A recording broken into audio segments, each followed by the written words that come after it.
Hello friends, hello professionals, and welcome back to my channel, The Sea of Regulation. Simone here, and my channel is dedicated on addressing compliance, regulation, and financial services issues to help make it easier for compliance professionals, directors, people who are just curious. And if this is your first time here, welcome. I'm definitely hoping you find this interesting because today's video is going to focus on the three red flags, as it were, that your regulator may not be happy with your compliance. Now, before I dive into the content, let me get my usual disclaimers out of the way. I am a financial services regulator. I am not a lawyer, and I am not a professional advisor. The views on my channel are definitely all my own and do not reflect the views of a regulatory authority or international standard setter. Now, with that out of the way, let's dive in. So red flags. So all the topics that we're talking about. Now, for some people, you may be missing the signs that your regulator is not happy with your compliance, or you may be just ignoring them until the regulator comes knocking, or the compliance issues kick you in the teeth, and it can get that severe. But the first red flag you should look out for that your regulator is not at all happy with your compliance is that we start to engage in close and continuous supervision. Now, this is definitely not the warm and fuzzy engagements that regulators have. Wait a minute. We don't have warm and fuzzy engagements. Let me just clarify that.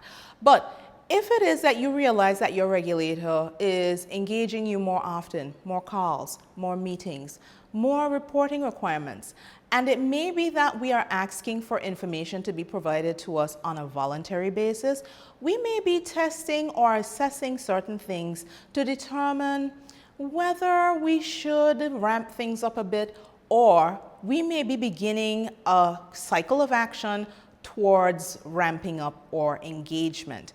Now, some people miss these things and think, okay, the regulator is just bored. Never have I heard of another regulator saying that they don't have enough work to do. So if you think that that is an issue that impacts regulators, let me divorce you from that notion right now. Now, when regulators engage in close and continuous supervision, it could be that you have a higher risk rating as well, which again might suggest that we may or may not be happy with your compliance. But close and continuous supervision takes a lot of forms, and it may not be immediately obvious. Now, if you think you've been subject to close and continuous supervision, definitely drop it in the comments below.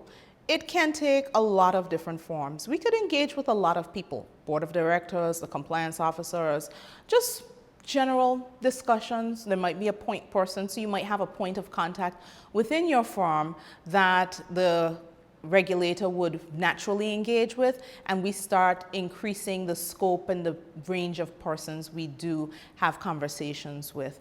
And, you know, it may be that things are about to go off the rails, and there may be things that the regulator is privy to that the firm might not be aware of, or the firm is fully aware of what's going on and is playing a little fast and loose, thinking they can outsmart the regulator.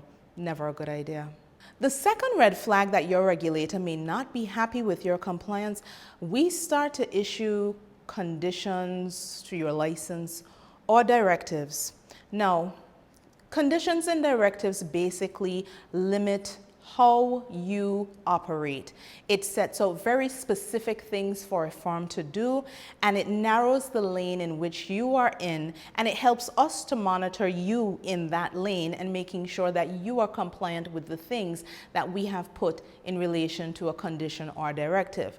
And that is usually a good indication that we're not happy with your compliance. You see, conditions and directives aren't necessarily attached to really model licensees, good licensees that have great compliance cultures. You hardly ever see that scenario.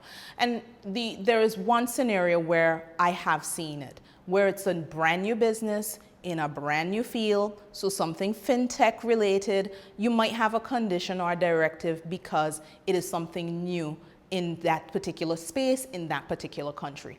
That is not what I'm talking about. I'm talking about an existing player, and you have conditions and you have directives being placed. And with directives, you could also be subject to more clear-cut enforcement action. That leads me into my third red flag. The third red flag that regulators are not happy with your compliance, we start to ratchet up the enforcement action. And enforcement action doesn't necessarily just mean penalties. We can remove people, suspend people, appoint an administrator. And if it gets really bad, we could appoint other professionals to actually run the business for like the whole business. Just remove the directors and have somebody run the business if we have material corporate governance concerns. Because remember, there's no such thing as a good or bad company, but there are good and bad people. Now, with enforcement action, some people think that regulators will just apply these penalties and be like, you know, we're using them for our bonuses. And let me tell you, at least the regulators I'm familiar with around this part of the planet and across the waters, enforcement action where we apply penalties, the monies are not used for operation. It is often used to continue fighting against financial crime. So you will have, you know, training. It may be going to help law enforcement authorities. It's not supposed to fund the regulatory authority, or at least not in the ones that I'm familiar with.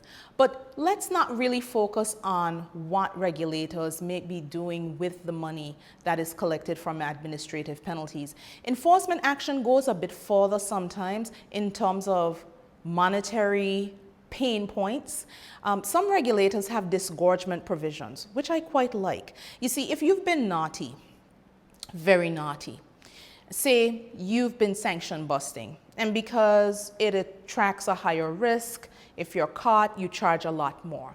And for some particular activity, the company makes $20 million, a regulator with disgorgement provisions can apply enforcement action to disgorge you of that $20 million so that you don't benefit from that bad behavior at all.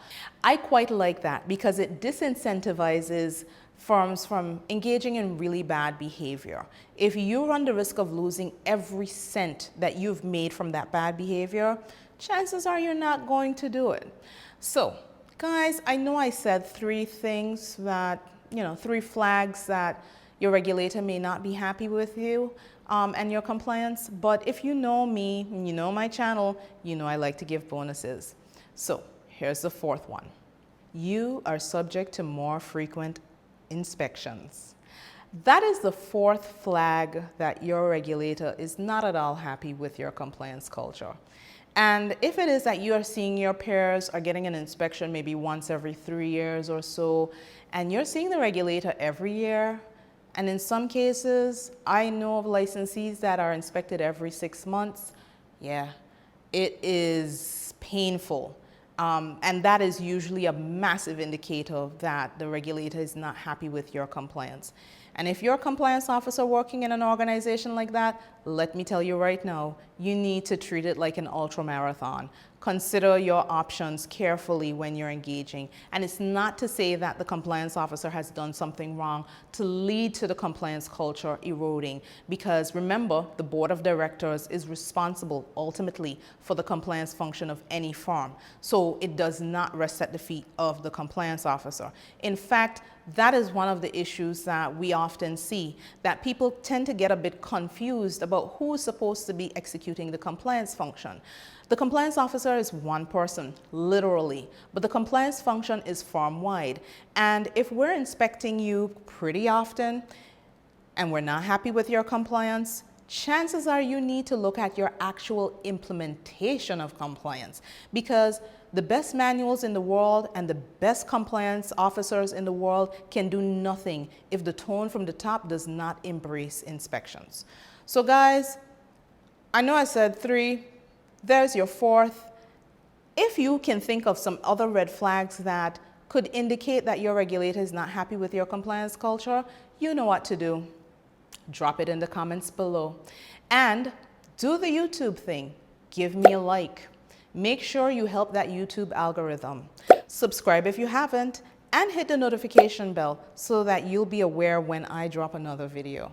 And I'm going to be back with some more content because I think helping you understand how to read regulators could help you a lot with your compliance career if you have a career in compliance. And if you don't, Why not? It's one of the fastest growing professions and it's one of the best paying. So there is that.